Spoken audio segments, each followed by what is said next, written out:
Hello guys, so this is the basics of figure drawing session 1 and I can see people coming in. That's great. As soon as we've hit 10. I was going to say as soon as we hit 10 we'll start, so this is a good time to start. This class is for beginners. This is also for, this will, as we move ahead, this will also be for intermediate and advanced artists, but this is going right from the basics of, if you don't know how to draw figures at all, this is a class you can start with, right? So it talks about everything from what goes into figure drawing, how to make it look good, how to work with balance, how to understand your own body. So this is a process of understanding your own body to a large extent. So if you have any questions, you can mention them on the chat, and I'll keep watching it and I'll keep responding to your questions. So we're going to get started. If you can see the video, if you can see the text, and if you can hear me, then give me a thumbs up so that I know that everything is okay, and we can get started right away. Bharat Vashishta, thank you so much. Yes, that will be great if you start practicing. Let's go. All right. So, what we're going to learn in this class is, thank you, Jeremy. What we're going to learn in this class is how to kind of go from the very basic level, right? So, today's session, which is just 1 hour, probably be 1 hour long. I'll try not to go longer than that. Put my phone in silent. Sorry, guys.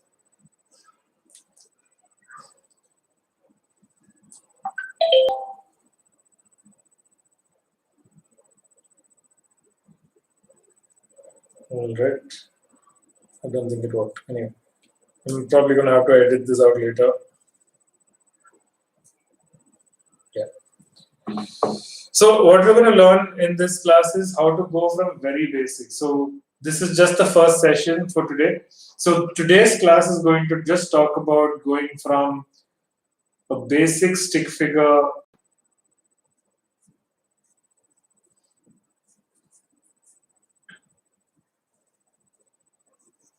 Those are the shoulders, this is the hip, this is the spine, this is the head, right?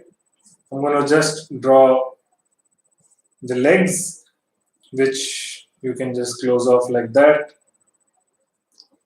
and the legs. So anyone who even wants to do just stick figure drawings, this is a great way for them to kind of understand what happens with the body. Even your stick figures will start looking a lot better.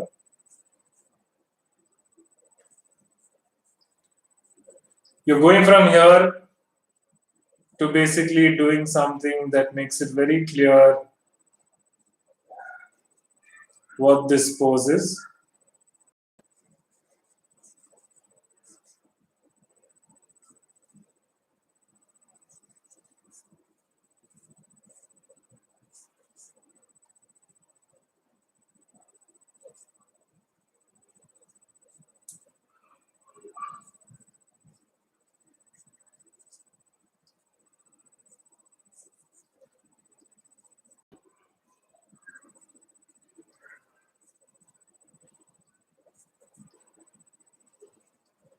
Right?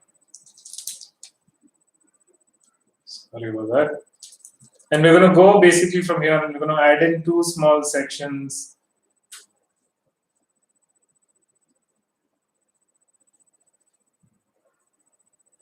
Like this, so that we understand the curvature of this form. And this is pretty much as far as we're going to go in this class, from here to here. And we're going to keep talking about what is so important to keep in mind during all of these processes, trying to kind of understand how our body functions just when we're doing something so simple, right? So to get started with this, create new layer, right? So the first thing we kind of do is just pick this basic object up. We're going to keep this on the side. Okay, so before we get started with this, as artists, I would really suggest that when you start working with drawings, when you start every day, if you're going to sit down and do drawings, spend the first 10 minutes or 5 minutes just warming up. Now, what does warm up mean? Warm up is three different things, right? One is just scribbling, where you get your hand loose, right? Now, if you notice, I don't know if you can see much of it, but my shoulders are moving as I keep doing this. The trick to drawing is to not work with your wrist. Don't do this, but do this, right? You're able to move your entire hand around, even if it's a small little notepad, but you move from the shoulder. You don't move just with your wrist. So even if you're scribbling, the first exercise that you will do when you start off in the morning or whenever you want to start off is just kind of scribble to get your hand loose so that you're ready to kind of start drawing whatever you want. The next exercise that you would do once you've kind of done scribbling for about 2 minutes, make your sheet as black as you want, or if you're doing it digitally, also try the same thing. The next thing you want to do is go smooth. So remember, this is not scribbling. You're just getting the flow. It's like a warm up before exercising, right? You're just getting a nice flow going for your hand. And again, this is fixed. My hand is kind of doing this. My hand is not doing this. So you kind of keep this in mind and you keep rolling around with this as much as you want. And you can fill up this sheet. Don't worry about how much space you use up. Don't worry about making it look good. Just go with the flow, get in the rhythm of what you're going to draw. Right? Now, once you finish this is again warm up. Just draw lines. They don't have to be straight because they will become straight over a period of time. You just have to draw lines, horizontal, vertical, and diagonal. Just to kind of get your hand used to this as much as you can.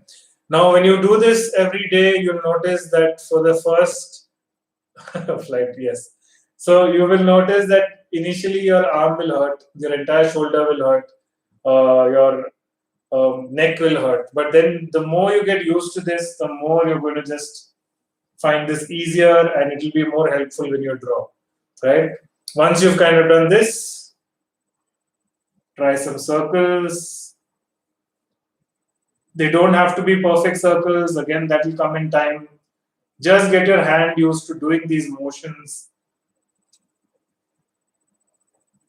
every day, right? So that you know exactly how your pen will form. So today I'm getting a little bit of a lag when I'm working on my screen. So there might be some issues with what I draw. But with more practice, you will of course be able to refine it. And this is something you can keep doing. Spend about 10 minutes doing these 4 exercises. Just practice, just kind of keep moving your arm, kind of keep moving. Don't move your wrist. Get used to not moving your wrist. Don't draw with your wrist, right? Because it helps you draw much more smoother lines. Your drafting gets a lot better if you can kind of get used to drawing with your entire arm. So, Mule Adhikari, yes, you can use a pencil and paper. It is best. Of course, I can't do a YouTube live video with pencil and paper, but I would always suggest that you start with a pencil and paper and you always get used to drawing on paper. That's always a much better way to do this. All right. So once you've kind of gotten all of this out of the way, you've finished warming up. Now we can start actually drawing. And we're going to work on this. There's going to be, in the first session today, there's going to be less of drawing and more of just what it means to work with the human figure, to understand the limitations of what we can and cannot do, right? So we're going to start with a basic guy that we're going to keep on this left side over here. I'm going to leave him here for the rest of the session. This is his head. I like drawing this little plus sign because it tells me where I'm looking. So if my guy is looking here, this is looking down, this is looking up, this is looking to the left. So similarly, you can keep deciding where you want your guy to look. It always helps a lot. If you're using paper, use newsprint paper. Newsprint is very cheap paper. It always helps to use cheap paper because that's all practice work. It's not your major masterpieces at this point, right? If you need, yes. So it's like working out. Praveen asks that do you need to warm up if you're already sketching daily? I would suggest that it is always good to warm up. It's like going to the gym now. Because you're going to the gym daily does not mean you'll stop warming up in the morning, right? Or warming up before you start your gym. So similarly with drawing, it's always best to warm up. And what professional artists do over a period of time is before they start the main piece, they'll warm up by doing smaller doodles and thumbnails and rough sketches. So that is also warm up for them, so that they get their hand moving before they start a new piece. So there are many kinds of warm up. It's best to start warming up by trying to do lines if you're not already good at it. Once you're good at it, you can start moving on to other kinds of warm up. All right. So going back to this guy, we're going to build a straight line for his spine. We're going to draw a very basic here, horizontal. Horizontal for his shoulder. We're going to draw a similar parallel line for his waist. We're going to build out the legs, which is one here, knee, small little circle, one here. Any kind of shape you want for the foot. I like using a triangle, but whatever shape. You want to draw flowers, you can draw flowers on his feet. At this stage, it does not matter, right? I'm going to take another line down for this side. I'm going to run out of paper here, so I'm going to just draw this shape here. I'm going to take this arm down. Now remember that the elbow, so this is a relationship to remember if I stand up, and if you can also check this, you'll see me stand up a lot during this video. Your elbow almost comes up to the hip. So your elbow takes up the space between your rib cage where it ends and your hip where it starts. So your hip is not your butt. Your hip is the bone that you feel over here on the edge. That's where your hip starts. So your elbow is roughly in between this all the time, right? So you're going to build your arm out in a way that your elbow is somewhere here. And if you notice, your arms are always on your thigh, right? You can't see it on the video, but your arms are always on your thigh. You can try it on your own when you get up. So your hands are always on your thigh. So you can build this hand here. So if I draw this, I kind of see where it's going. Now this is our guy that we're going to work with for today. And when we kind of move ahead, I'm going to add two parts to him, which I won't add yet. Okay. So the first rule, and some of these things are rules because that's how the human body functions. You cannot break some of these rules. Okay. Now the first rule that we're going to talk about is the balancing leg. Or actually, let's start with the spine. The first rule that we're going to talk about is the spine. If my hip is in this direction and my shoulder is in this direction, so I have a leading, I can lead it and see that it's kind of following this direction. My spine is always going to be in this direction. Similarly, if my shoulders are in this direction, my hips are in this direction, my spine is going to be in this direction. This is a hard rule, right? You cannot have a spine that does this. Absolutely impossible, right? And we'll talk about bending forward. This is only bending sideways. When we bend forward, it looks like sometimes the spine is like this, but it's not because it's a forward motion. And if you flatten that out, it is always going to be in this zone. So your spine is always going to behave like this. You can see this if you bend this way. This is how your spine goes. If you bend this way, this is how your spine goes. Shoulders are in this angle, hip is in this angle. So my spine is doing this. And this is what you'll see if you try this pose even at home, right? So the application I'm using to sketch right now is Krita. It's a free software. You can download it, you can use it. It's great for drawing. We use it for all our work. So standing straight, if I move my hip up, hip is up. If I move my shoulder down, there is no way my spine can correct this. My spine is automatically going in this direction. So always towards the wider side. Always towards the wider side. So this is the first rule that we're going to talk about. And this is a hard rule.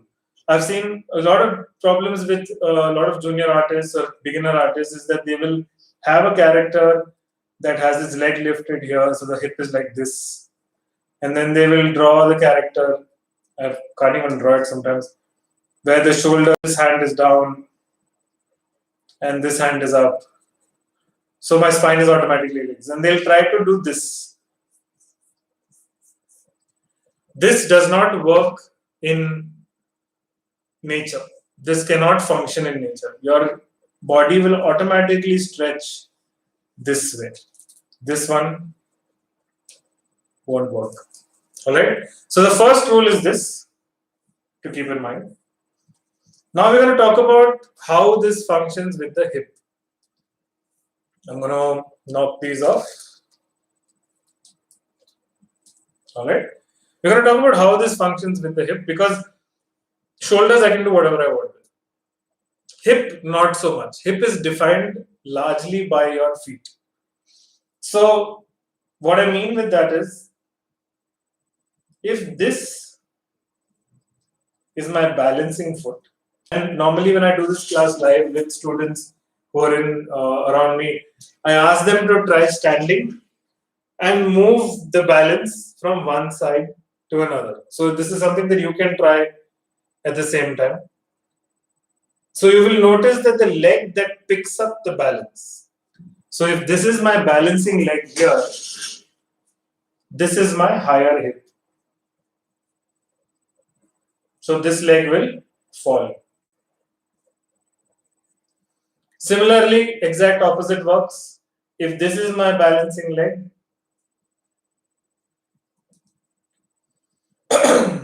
this hip becomes higher, and then this will fall. This also applies to when I bend my leg back. So if I bend my leg like this,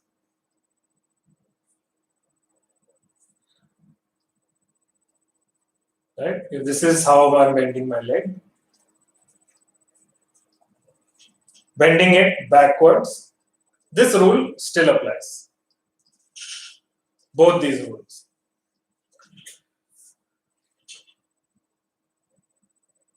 Okay, so sorry, just taking a break. Sudeep Sarkar says, I've heard about the body being 7.5 times of the head. Is this absolute?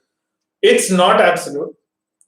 There are various versions of this where, and if you look around you, you will notice people with bigger heads, smaller heads, all kinds of things. So this is not, it's not like bigger heads are that mean bigger people, larger people, or smaller heads mean smaller people. That does not apply.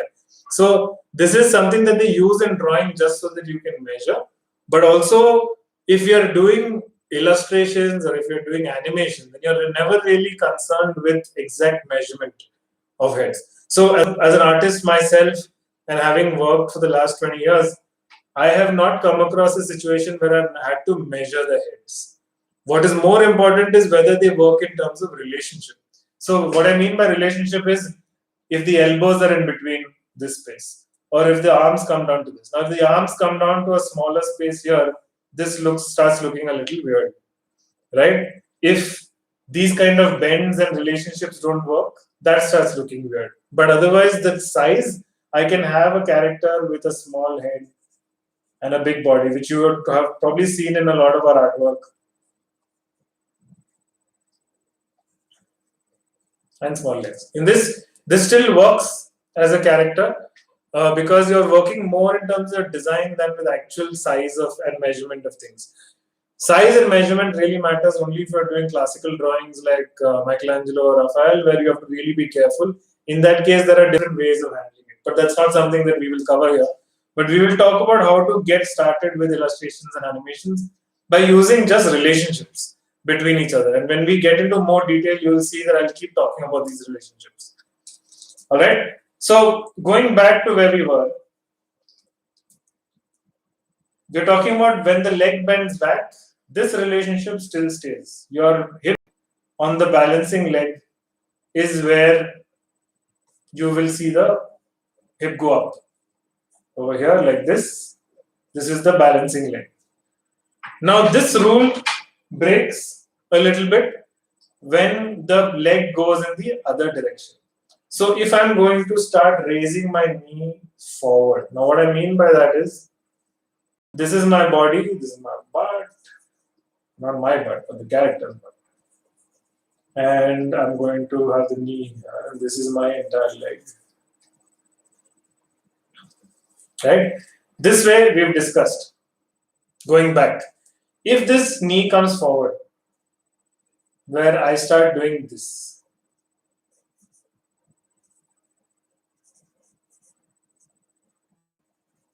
then this rule breaks. And you can test this out. I'm moving side to side. So I know the best thing to do is take two of your thumbs or any one finger and put it on that bone. And then try moving side to side. And you will notice your hip moving with the balancing leg. Now, if I move this balancing leg, I can lift this leg off the ground and I'm keeping it down, and this is still high. This side is still high. If I lift my leg up, this side comes up. Right? So now when this leg goes up, this starts rising. It doesn't automatically switch, but your hip starts rising. So if I have my leg, this is my balancing leg. But this leg is now lifting up, like it's going to go for a kick. Then my hip goes here. Even though this leg is planted and balancing. And accordingly, everything above it starts changing. So you will notice that when you balance it, now you're saying, oh, but the shoulders are not changing at all.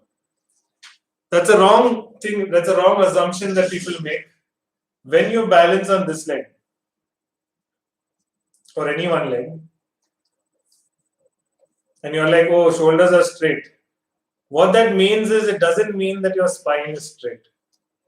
Because, like we spoke about the rule, this goes here, the spine, the shoulders are straight, which means my spine is automatically doing this. Right? So this is counterbalancing the spine. Because so I'm going to delete some of this. If my hip goes here, and this is slightly exaggerated, of course your hip won't go to that angle.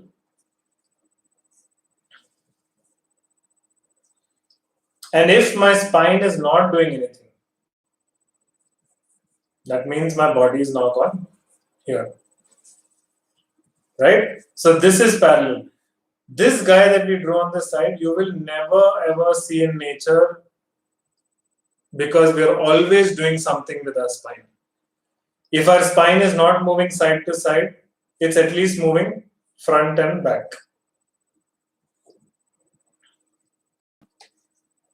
Or back. Even when we think someone is standing straight, what is happening at that point is that the person is standing straight and we are, so there is a bend here. So we are doing this with the spine. So we're in nature, we're never doing a flat box shape. Never. And someone standing straight is probably in the military or something like that, because us as regular people, and I'm sure all of you, while you're even sitting and watching this, I'm sure each one of you is in a different pose as they sit down, right? So we have different ways of sitting and standing, and everyone is going to do something with this section of the body. I hope everyone's following me so far. If you have any questions, please write them on the chat box and I'll try and address them. So this was the basic rule that we spoke about.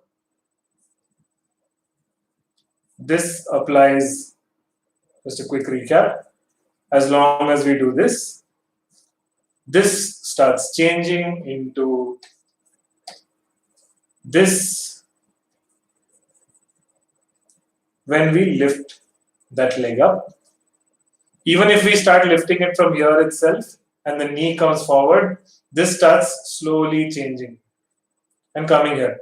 When this is changing, automatically our body counterbalances and does this. Right? So your body will start counterbalancing when you lift your leg. By standing like this, and I've kept my weight here, now I've kept the shoulder down. Now, if I try to lift my leg, it's very difficult to lift this leg while keeping my body straight in this level and keeping this shoulder down. So it's very difficult to do that, right? But it's much easier for me to lift this leg and bend forward. So now I'm still straight, but keeping it like this is very difficult. Right? So your body automatically starts counterbalancing to do this. Right? So these are specific rules of the body, and this might seem very, very simple to begin with, but as you start drawing and as you start trying this out, you will see that there are certain ways your body just cannot move. Right? Another rule to think about when you try to split your legs.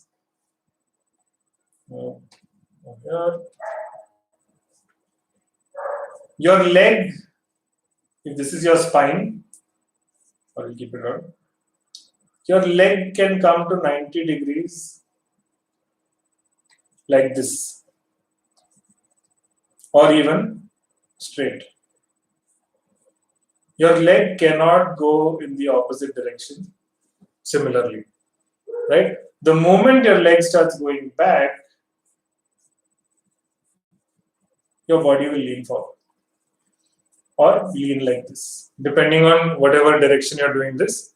But you cannot go to 90 degrees in this joint on the back. This is another thing to remember when we start drawing, so that we don't make mistakes like someone's sitting like this and doing a front leg and a back leg split without affecting the spine. That does not work in nature. If this leg starts going back, then the hip has already moved in this direction and this body bends backward.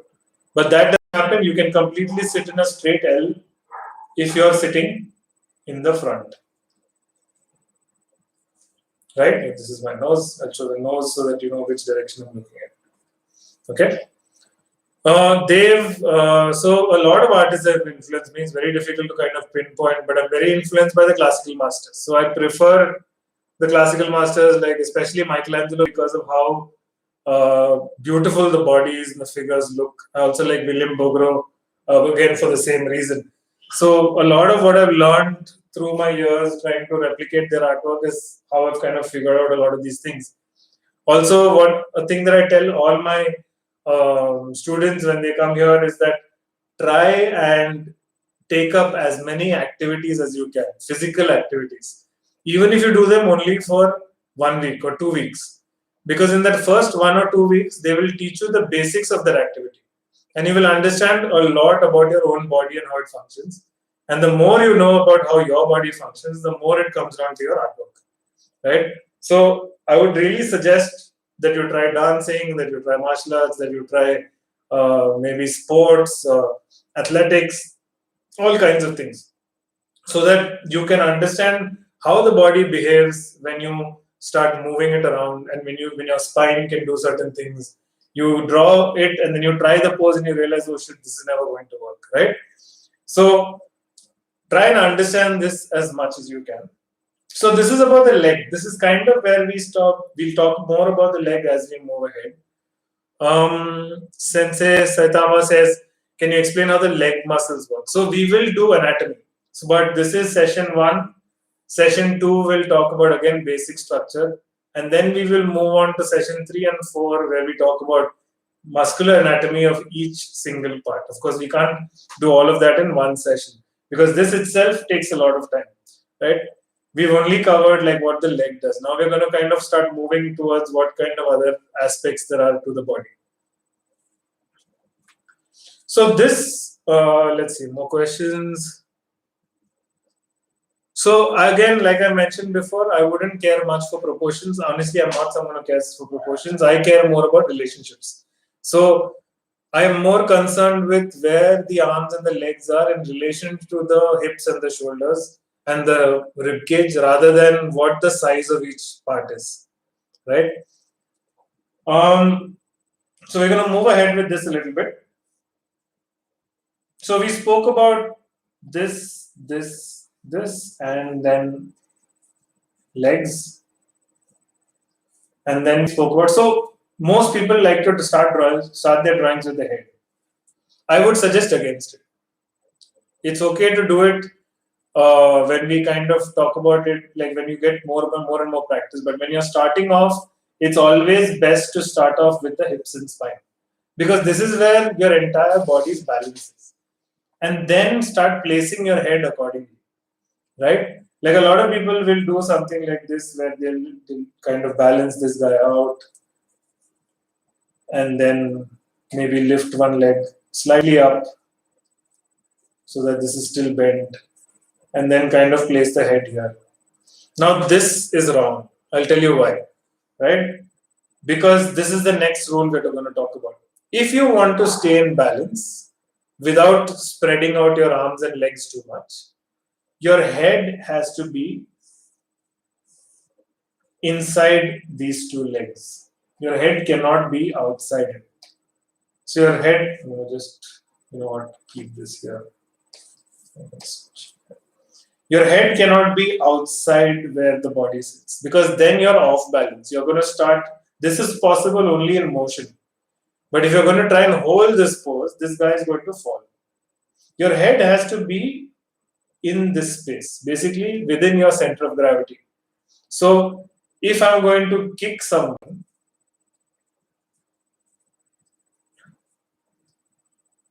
this is fine.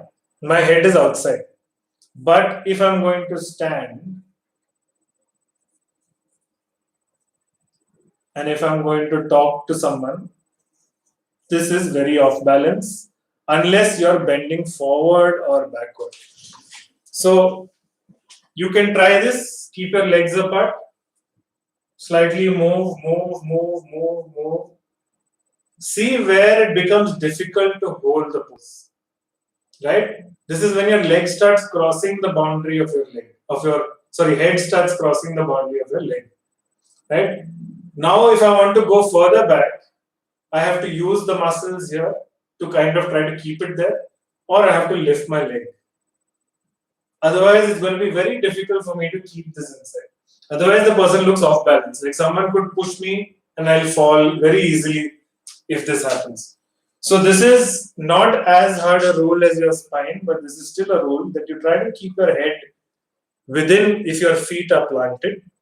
If your feet are up, then you have to find the overall center of gravity of your body or center of balance, right?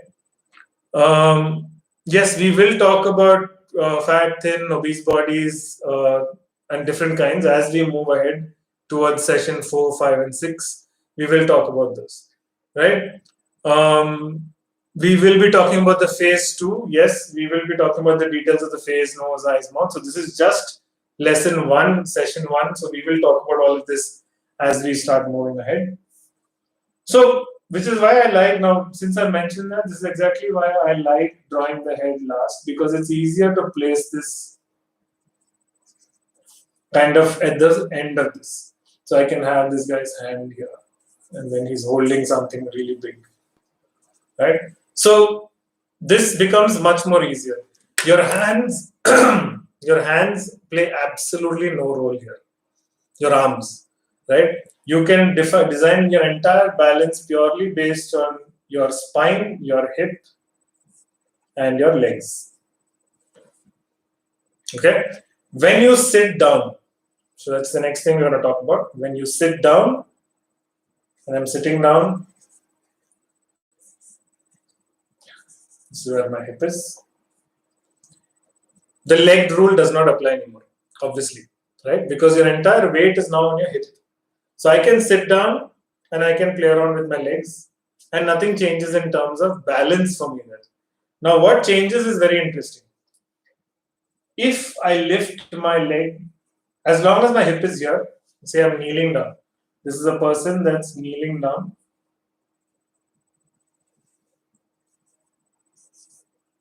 Right? As long as I'm doing this, not much of an impact on my hip. If I lift this leg up again,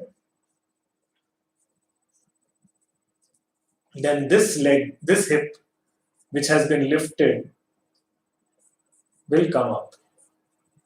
So this will again lean in this direction. I hope that's clear, right? This, as you lift this, and I want you guys to try it out. If you lift one leg up, that side, the hip starts coming up. And even when you're sitting down, let's say someone is sitting down like this.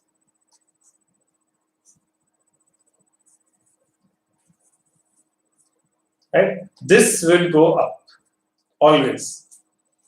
It's very difficult to kind of try anything else with this.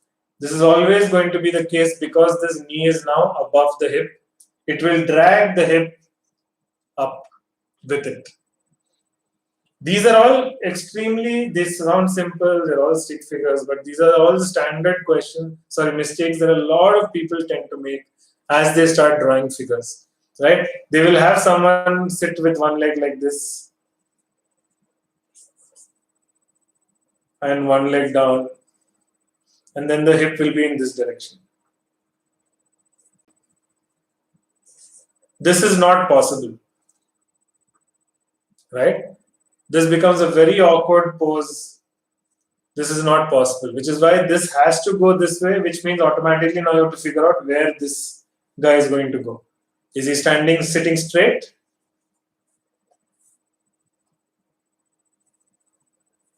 Is he sitting straight? Or is he now bending away?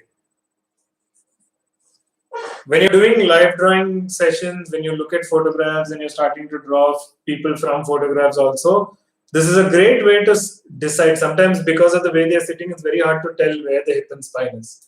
This is a great way to kind of judge that by saying that if I can find 2 out of 3, I can find the third. If I can find hip and shoulders, I can find spine. If I can find only spine, then I can definitely find my hip and shoulders. If I can find only shoulders, hip I can't see. Maybe the person's in a skirt or maybe the person is in some kind of a gown.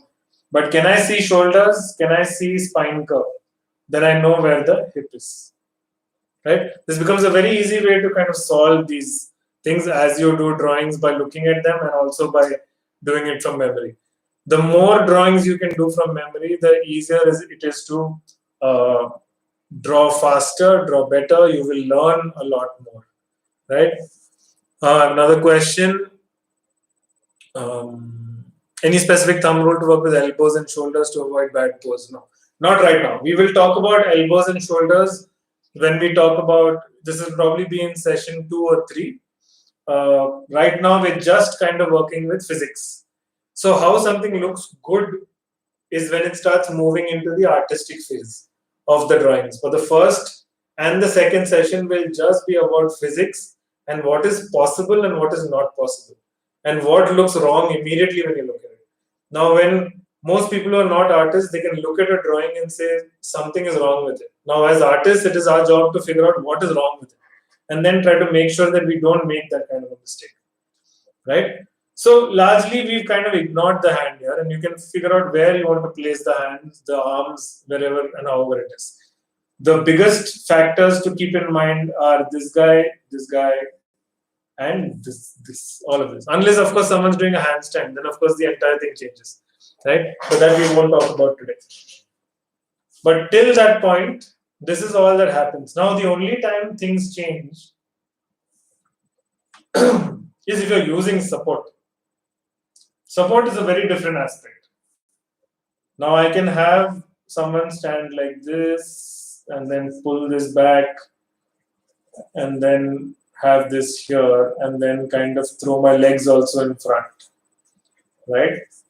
Now this of course looks completely off balance unless I throw a support object. Then this is perfectly in balance because now this is not the weight bearing leg. Now this center of gravity is here. This is the weight bearing object. This is only a support to stop me from sliding down. Yeah. So if you're going to do drawings, if you don't show support, then it looks like the person's going to fall down. But if I show support, then it changes the entire game. Right?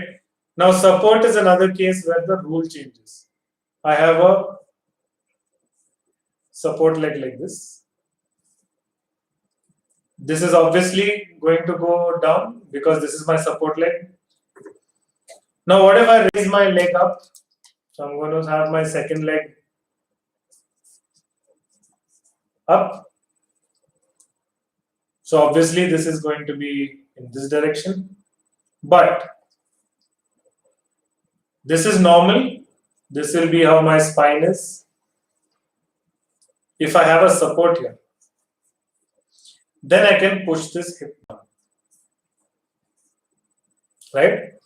And I can bend really low to compensate for it, which means I'm pushing this hip down. But that is because I have support. Yeah. So thanks, Neha. Yes, she's been in the classes, so she knows poses and all of these things will slowly start coming in the later classes when we start talking about how to make something look good. So always remember that what your body, if your body is without any kind of crutch or wall or desk, then you will have to figure out how the body functions. The rules are very specific. If you're using extra objects like a wall, or if there is a some kind of a desk or a chair, then of course these rules start moving around based on how much support you're using. Right? Now I'm standing here. If I sit like this looks very weird. But if I rest my hand and I do this, I have an armrest here. Right? If I don't have the armrest, I'm going to fall. So it's very important to see, but if I sit like this and I put my hand on the armrest, I can take it off, but my body does not change. So this becomes a very important aspect of your drawings, right?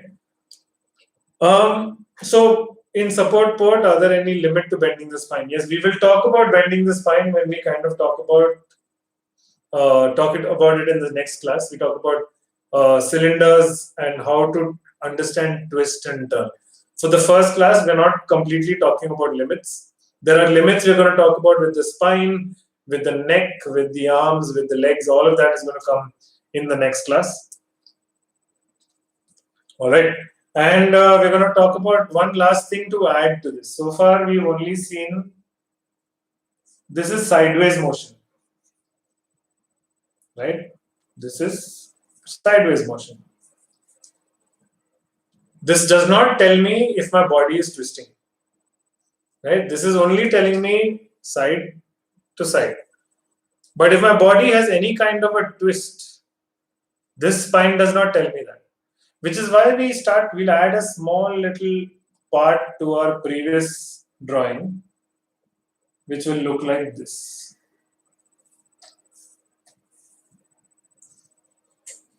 Small little part. Does not matter what size this is. Absolutely does not matter. You'll add this small little part. Give it a little plus sign just like the head.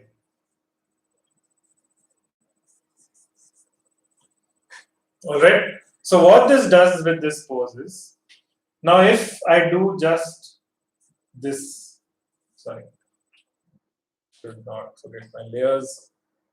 If I just do this, I'm going to just kind of draw the same drawing in a couple of different places. So I'm going to do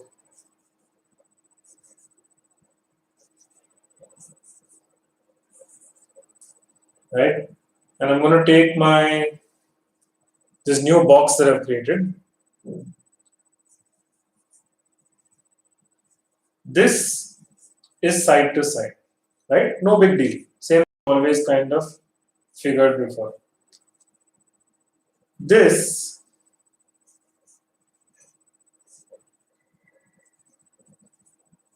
I'm going to draw this on all of them before I talk about it.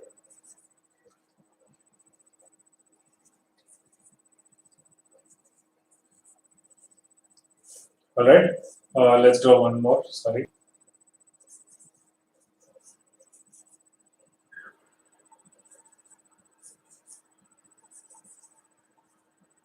And we'll draw this guy here. We'll draw this guy here.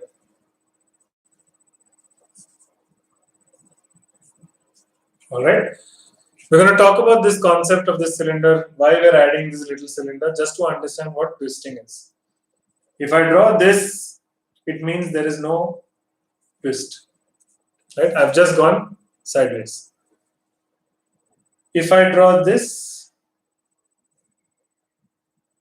and this,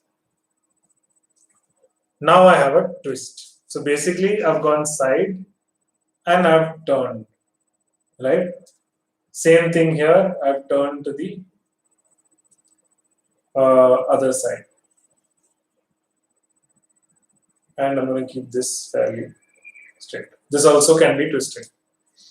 The bottom option is I've gone side. First one we saw was side to side. So I'm going to just kind of show it there. First one we just went side to side. The second one we went side and we turned. So that's a twist. Right? Or we went this side and we turned. So we're going to twist. And the third one that we're going to do is side and twist. So I'm going backwards like that. So side and twist. So how that looks in this is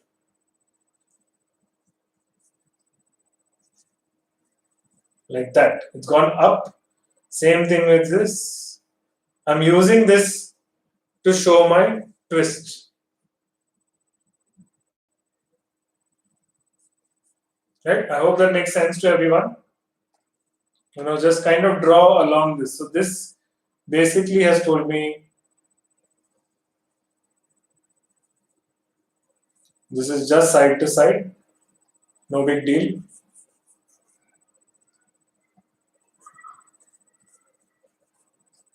Right? Don't worry about the length right now. Don't worry about the length. That is exactly what we'll talk about in the next class. Right? In Saturday, we're doing this class again at 6 o'clock, where we will talk about a little more detail. So don't worry about the length of this hip until that point. Right? Similar to this is basically now folded in where my chest is down.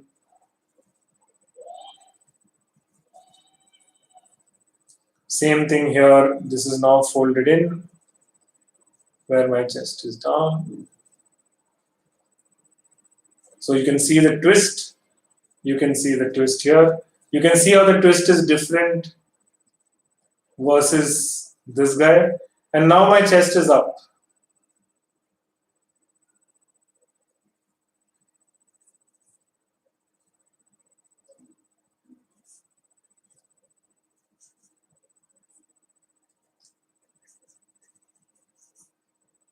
Right? And still there is a twist. Because my navel is still on the bottom hip. So, as you can see, these are three different things that we've just been able to identify purely by adding this little box here. Right? Now, this box can also be a cylinder. Think of it like a cylinder. Just like how the head is a sphere, so I can decide the direction of my view. The box is a cylinder, right? Both these boxes, this one and this one. What that helps me with now, so we've discussed about proportions. Once this live video is over, we will be saving this on our YouTube channel. So you can look at the video again. We've talked about how proportions can be addressed. So with this box, now why does this, or the cylinder, what does this help me with? This helps me with forward bend. So now let's say my spine is like this. And I want to show that this is bending forward. I'm going to see this. I want to show, and this is my hip, right? which hasn't really bent at all. I want to show now that the person is bending backwards.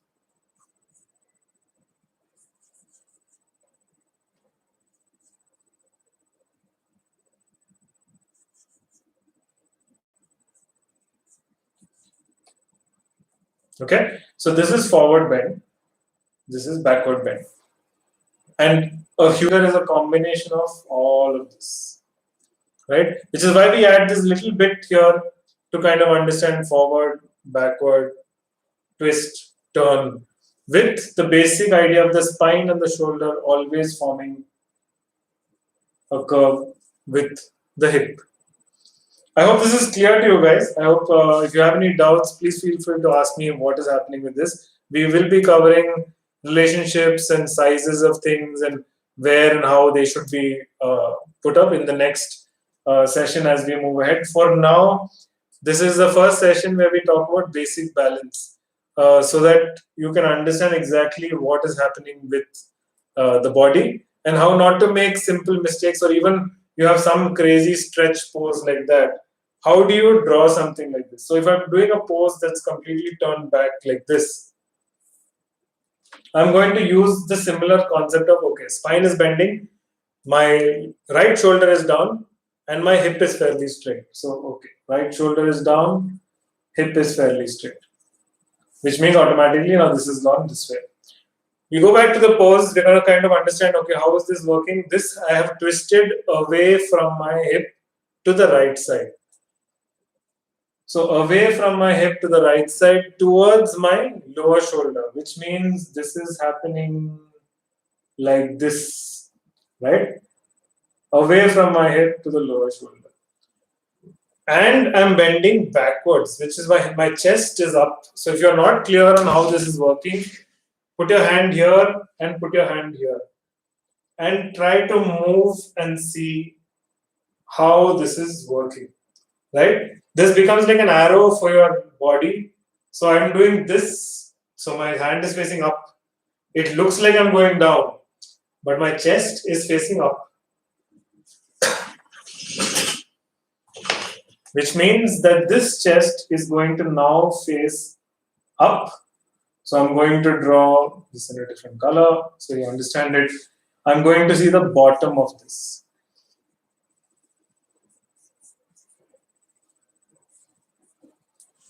And I'm going to see the top of this. So that now when I draw over it, let's pick another color again, I'm going to get. So this is an upward facing chest with the rib, with folds this side, which means, and all those details can come in. Or I'll do this in black, even better. Right? Upward facing chest.